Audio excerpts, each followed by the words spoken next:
Emily Jennings thought she had married the perfect man until she discovered her husband, Mark, was having an affair with the one person she trusted even more than him, her mother, Linda.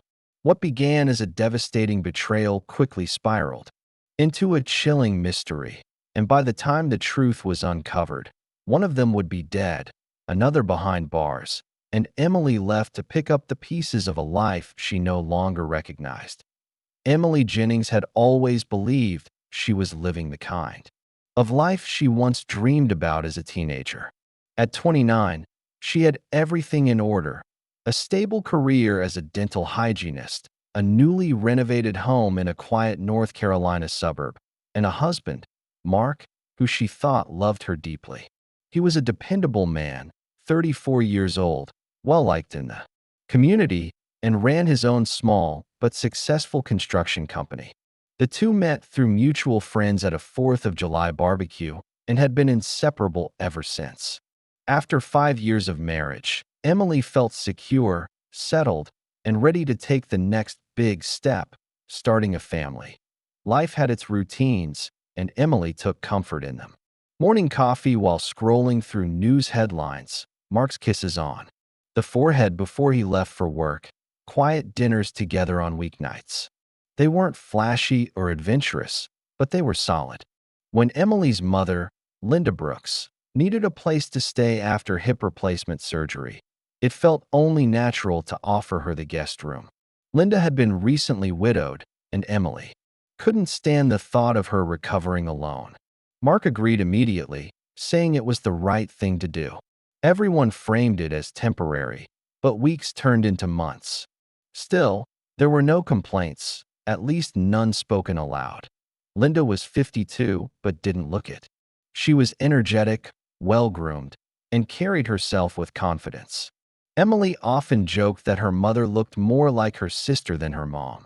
Linda filled the house with fresh flowers, cooked meals from scratch, and offered unsolicited advice about marriage and life in general. Emily appreciated her help at first, especially during the long hours she worked at the clinic. But over time, she noticed small things that didn't quite sit right. Mark laughing a little too hard at Linda's jokes, or Linda wearing more makeup than usual in the mornings. That it began with small observations, barely noticeable if not for their repetition. Emily found herself catching strange looks exchanged across the dinner table.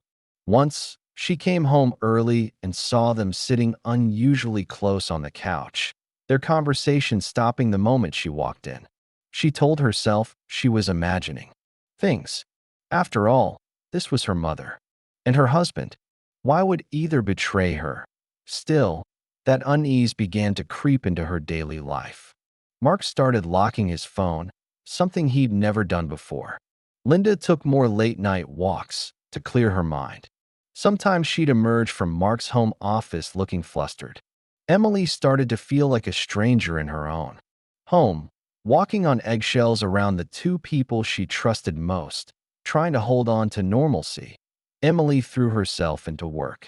She stayed late at the clinic, volunteered for extra shifts, anything to avoid being home too much. When she was home, the tension was almost physical, an invisible weight that pressed on her chest. The easy smiles between Mark and Linda were gone, replaced with awkward silences and nervous glances. Yet no one said anything. No one acknowledged the shift. By the time autumn rolled around, Emily could no longer ignore the quiet erosion of her peace. Her instincts screamed that something was off, but without proof, she said nothing. She feared the truth, but feared her imagination more. So she waited, hoping she was wrong, praying it was all in her head. But somewhere deep down, a part of her already knew. The life she thought was perfect was nothing but a fragile illusion, one that was about to shatter in the most devastating way possible. Emily began to watch more closely. What had started as subtle unease now turned into calculated observation. She wasn't sure when exactly the suspicion had hardened into certainty, but once it did, she couldn't unsee the signs. Mark's smiles no longer reached his eyes when he looked at her. His embrace, once warm and familiar, had become quick and mechanical. Linda had grown distant too, finding reasons to stay in her room or leave the house without explanation. The once easy, comfortable dynamic of their home had been replaced by something quiet and strange, a tension that lingered in every corner. It was a Friday evening when Emily found the first real piece of evidence.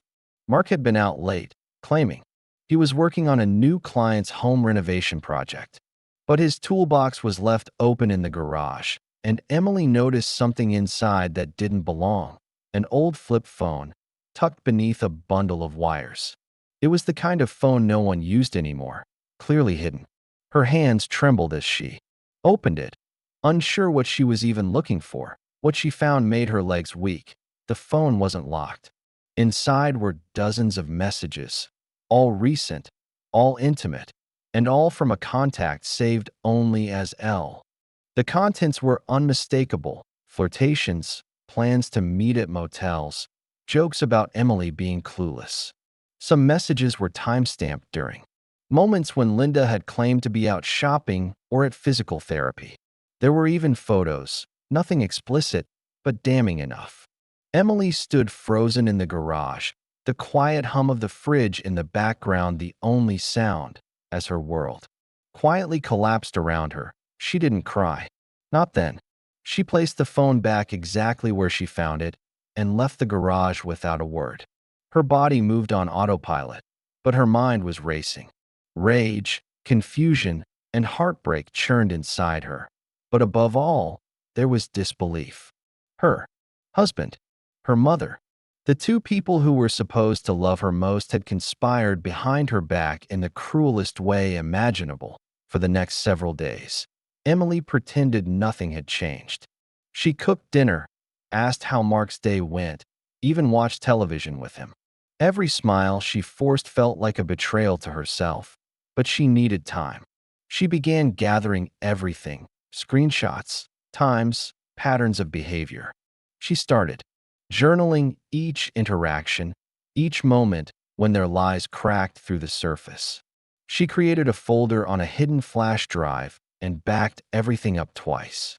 She wasn't sure what she was going to do with it, only that she needed it.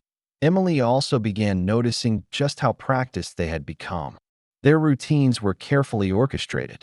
Linda would leave 15 minutes after Mark, often through the back door.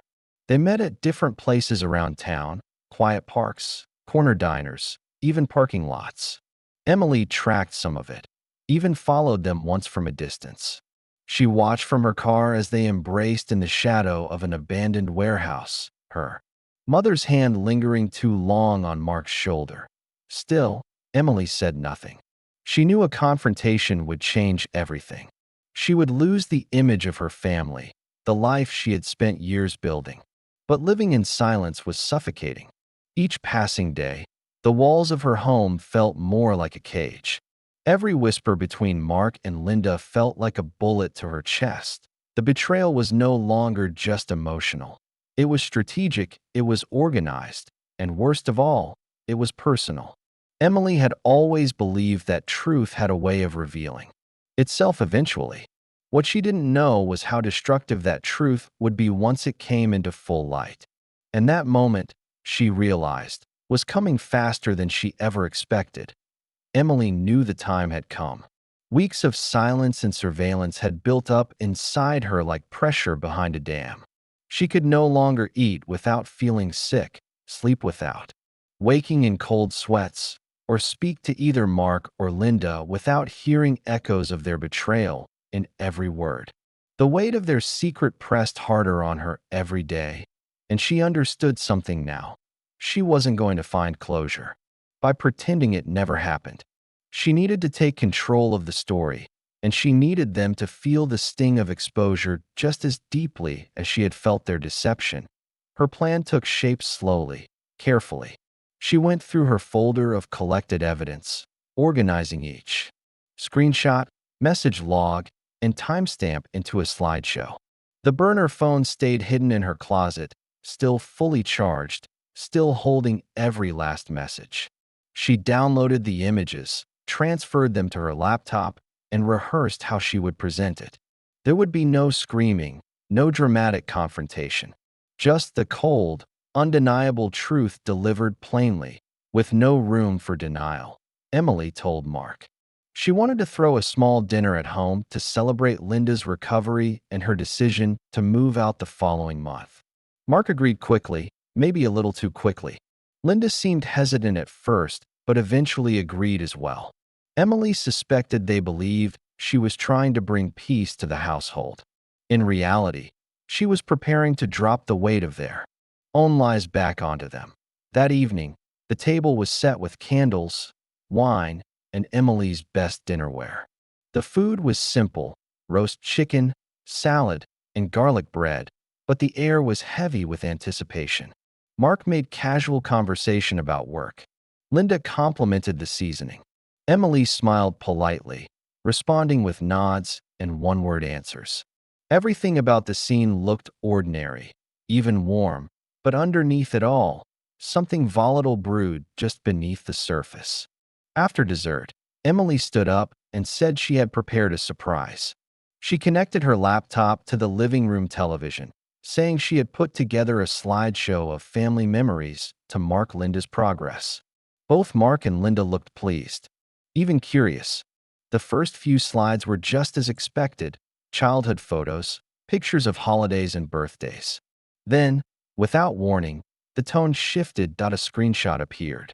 A message from Mark's burner phone, flirtatious and unmistakably addressed to Linda. Then another, and another. Messages layered with suggestiveness: plans to meet, pet names only, lovers use. Mark went pale.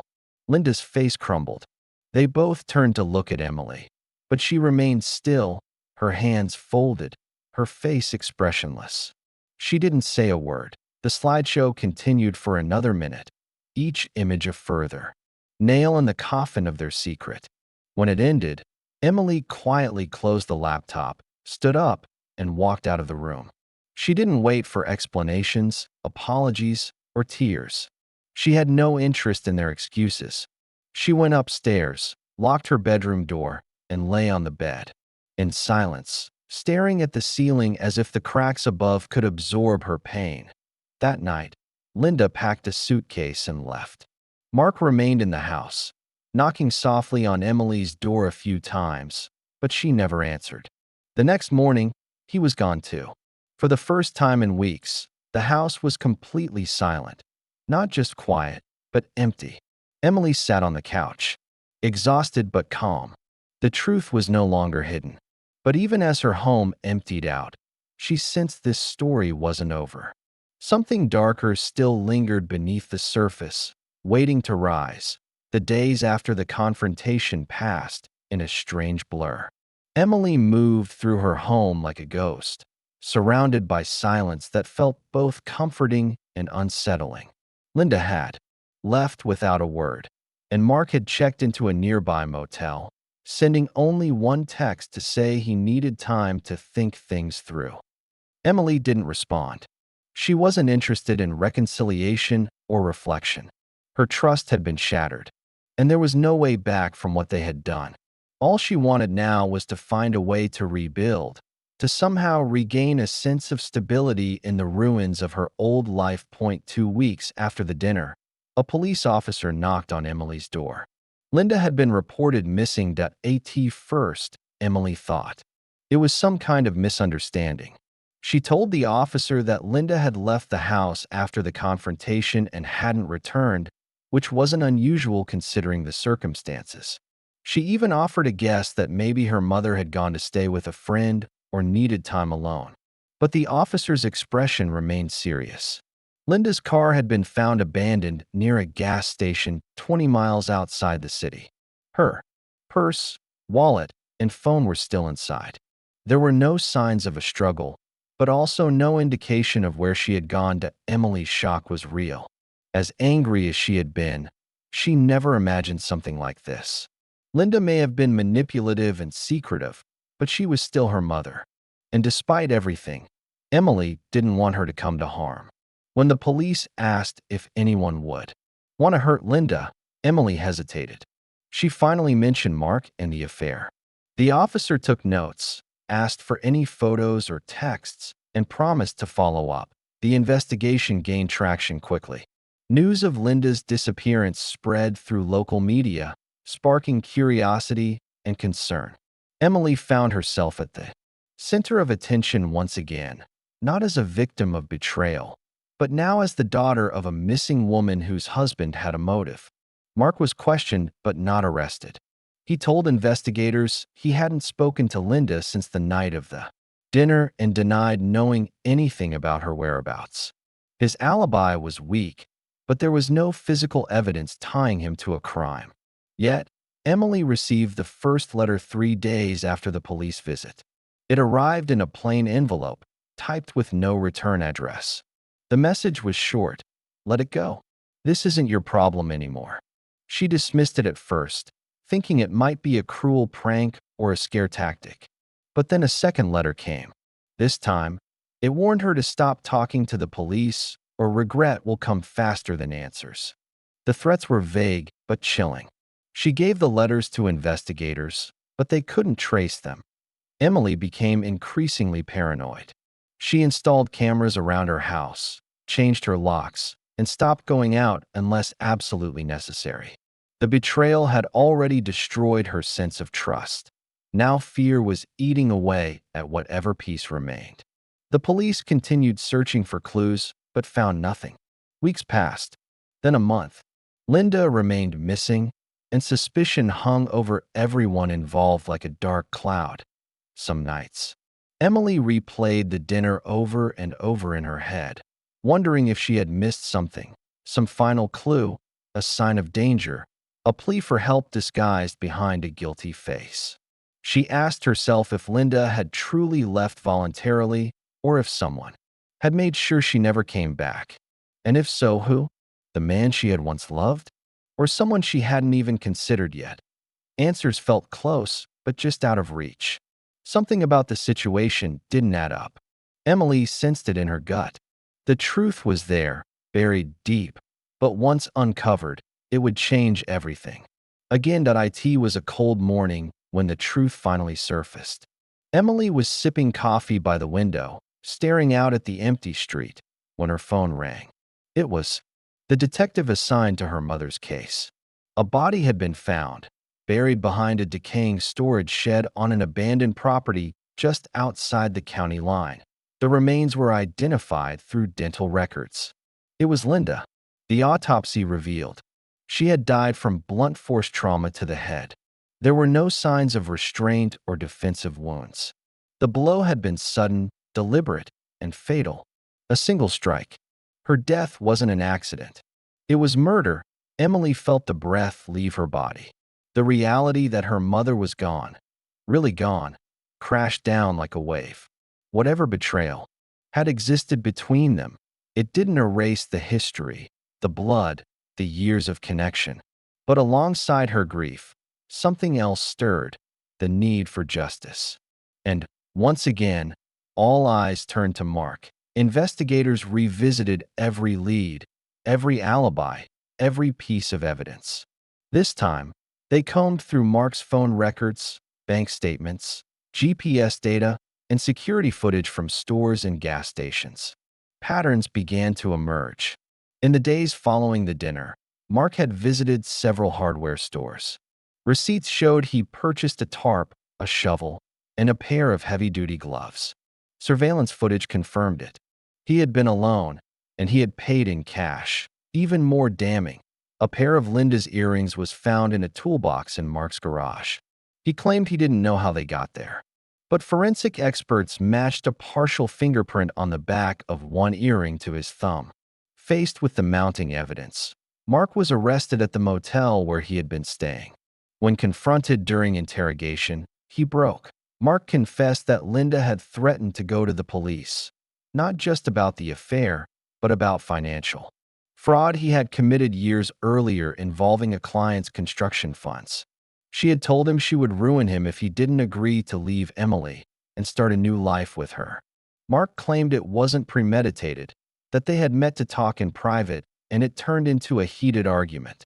According to him, one thing led to another. and in a moment of rage, he struck her with a metal pipe he found near the shed. He said he panicked, buried her body, and tried to act as if nothing happened, but the prosecutors weren't convinced. The planning, the tools, the location, the lies, all pointed to intention. The court charged him with first-degree murder.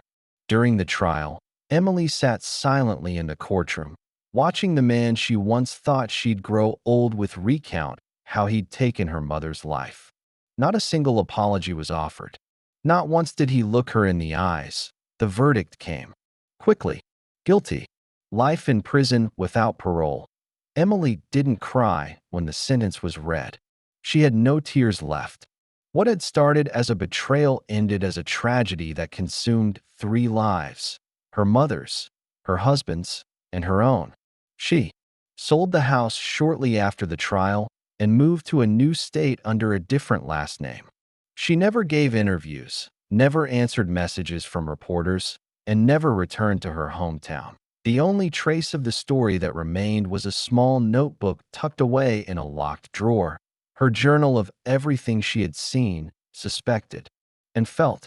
A record not just of betrayal and murder, but of survival. A reminder that sometimes the most horrifying truths don't begin with violence. They begin with silence, secrecy, and the people we trust the most.